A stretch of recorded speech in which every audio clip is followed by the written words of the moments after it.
Throw out your vision board. Burn your gratitude journal if you are only using it to lie to yourself. And stop looking in the mirror every morning repeating affirmations you do not actually believe. I am going to tell you a truth that the modern self-help industry desperately wants to keep hidden from you. Positive thinking is a poison. It is a psychological drug designed to keep you weak, fragile, and utterly unprepared for the brutality of the real world. If you are currently walking through life trying to manifest good things, if you are aggressively trying to block out negative thoughts, telling yourself good vibes only, you are setting yourself up for a catastrophic mental collapse. Let me explain exactly why everything you have been taught about optimism is entirely backwards. You know the exact feeling I am talking about. You wake up, and your chest is tight. You look at your bank account, and the anxiety spikes. You look at the state of your career, your relationship, or your health, and a very real, very biological fear grips your stomach. And what do the gurus tell you to do? They tell you to smile. They tell you to shift your mindset. They tell you to visualize $1 million check, a perfect soulmate, a life without friction. Just think positive, they say. Your thoughts create your reality. So you try. You suppress the fear. You force a smile. You paste a generic, empty affirmation over a bleeding wound. But deep down, in the very core of your nervous system, you know you are faking it. Your biology is not stupid. Your brain knows the difference between reality and a delusion. And here is the devastating side effect of this positive thinking movement.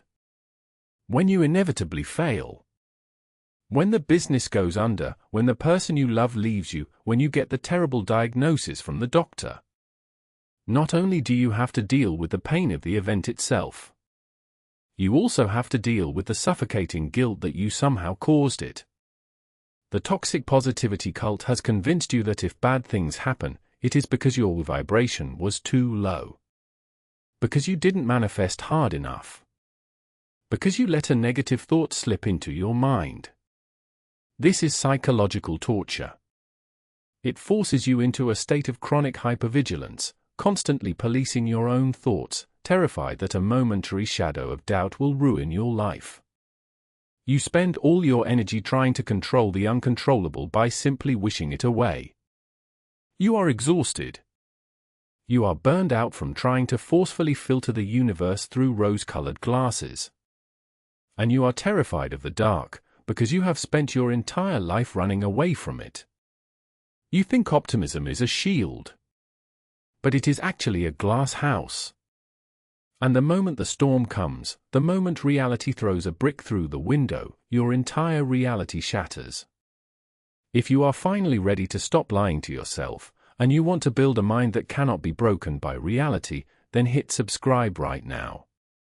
Because we are about to dismantle the illusion of hope and replace it with something infinitely more powerful. Let's look at the men who actually understood how to navigate hell.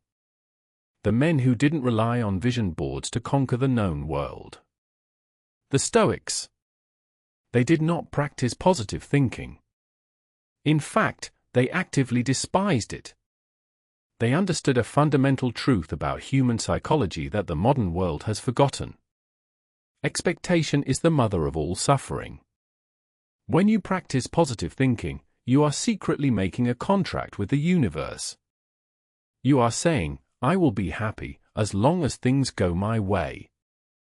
I will be peaceful as long as the future matches my visualization.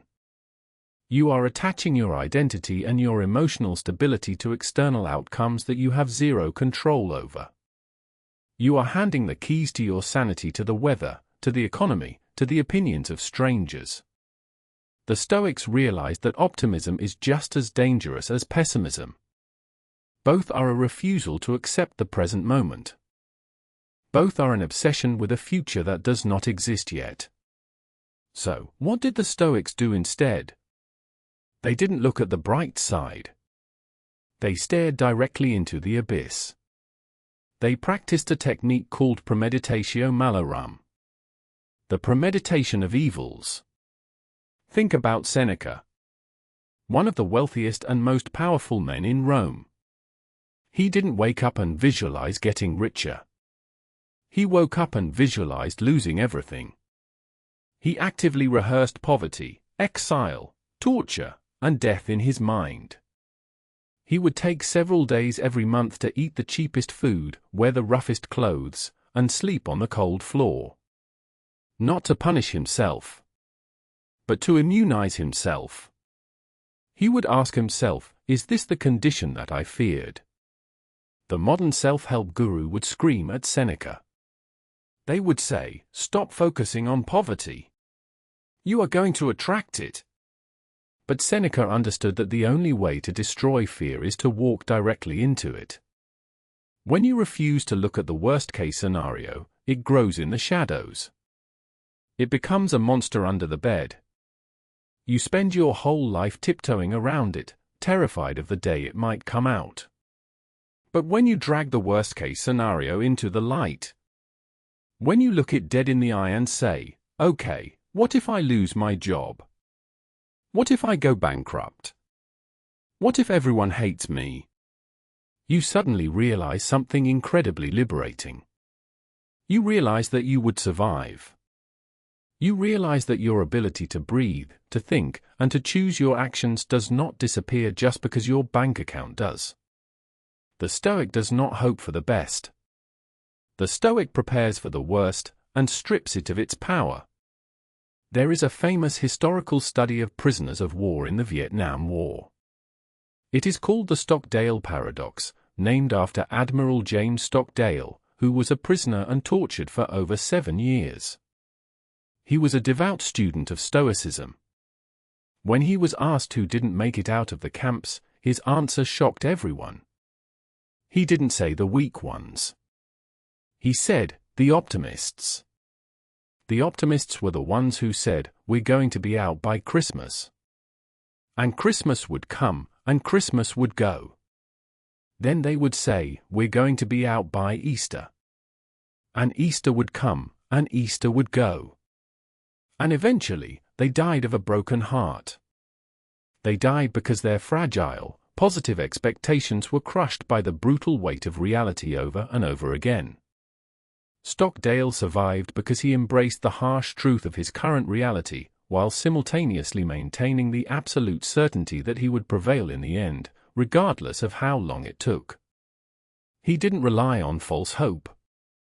He relied on an unbreakable internal alignment. Positive thinking makes you soft.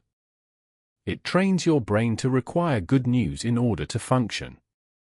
It makes you dependent on external validation and favorable conditions. When you are an optimist, you are always waiting to be saved. When you are a Stoic, you realize that no one is coming to save you, and that is the best news you could possibly get. Because it means you are completely responsible for your own rescue. Think about Epictetus. He was born a slave. He was physically crippled.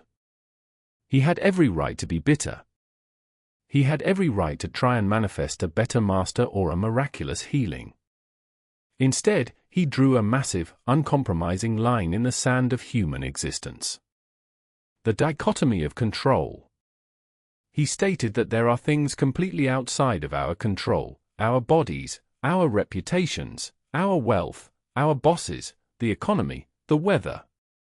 And there are things entirely within our control, our judgments, our impulses, our desires, and our aversions. The positive thinker tries to control the uncontrollable by wishing for it to be different. The positive thinker looks at a rainstorm and tries to visualize the sun.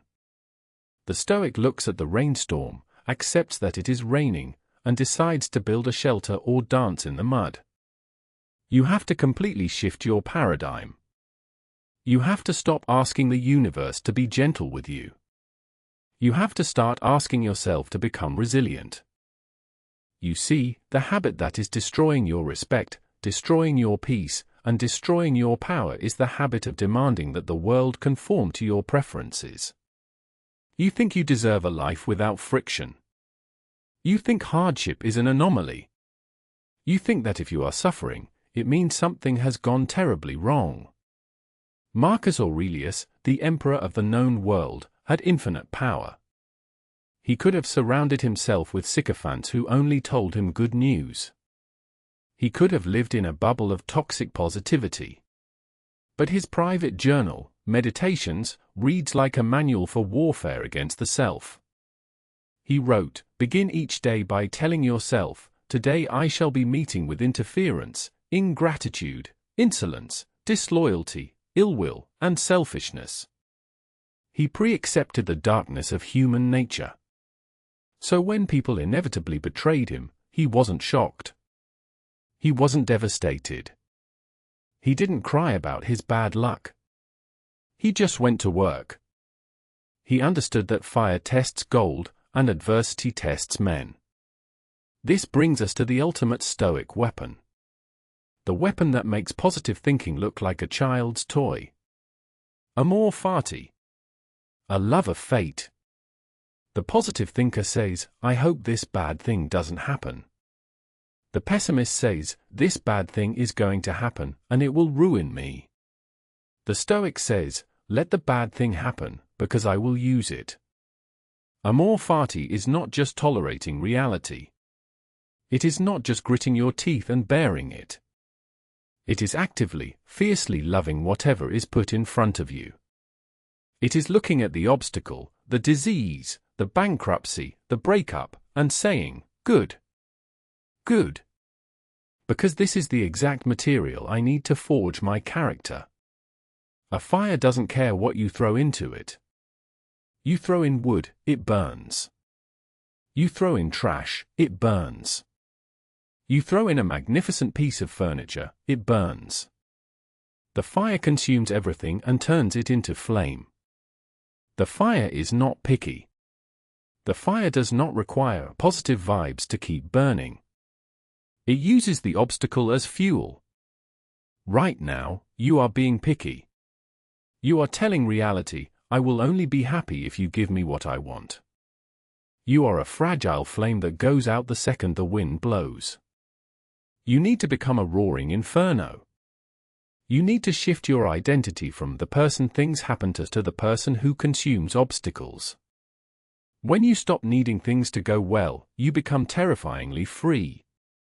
You become dangerous to the very concept of failure. How can the world possibly defeat a person who looks at tragedy and uses it as a stepping stone? How can life break you when you have already broken yourself down in your own mind and realized you are indestructible? You cannot. But to get there, you must abandon the comfort of delusion. You must stop trying to hack your reality with cheap affirmations. You must stop running from the discomfort of negative emotions. Your anxiety, your fear, your anger, they are not your enemies. They are data. They are signals telling you where you are weak, where you are attached, where you have given away your power. When you suppress them with forced positivity, you are unplugging the alarm system while the house is on fire. Feel the fear. Let it wash over you. Analyze it with cold, clinical precision. Ask yourself, what is the absolute worst that could happen? Write it down. Face it. Then ask yourself, could I bear it? The answer, if you are being honest, is always yes. Because human beings are designed to endure. We are not designed to be comfortable. We are designed to survive the winter, to hunt in the famine, to rebuild after the flood. Your ancestors did not survive by manifesting good weather. They survived by preparing for the blizzard. The modern world is making you weak by selling you the illusion of safety. It tells you that you are entitled to happiness. You are not entitled to anything. The universe does not owe you a seamless existence. The sooner you accept the inherent tragedy and brutality of life, the sooner you can actually start living it. When you finally let go of the desperate need for everything to be okay. When you accept that life is going to be incredibly hard, and that people are going to betray you, and that you are going to lose things you love. A profound, unshakable silence will fall over your mind. You will stop vibrating with nervous energy. You will stop acting like a beggar at the door of the universe, asking for crumbs of good fortune. You will stand up. You will square your shoulders. You will look at the chaotic, unpredictable, terrifying reality of human existence, and you will not flinch. You will not need a vision board. You will not need an affirmation. Because your peace will no longer be dependent on external weather. Your peace will be a fortress built on the acceptance of absolute truth. Stop hiding behind forced smiles. Let the illusion of positivity burn to the ground.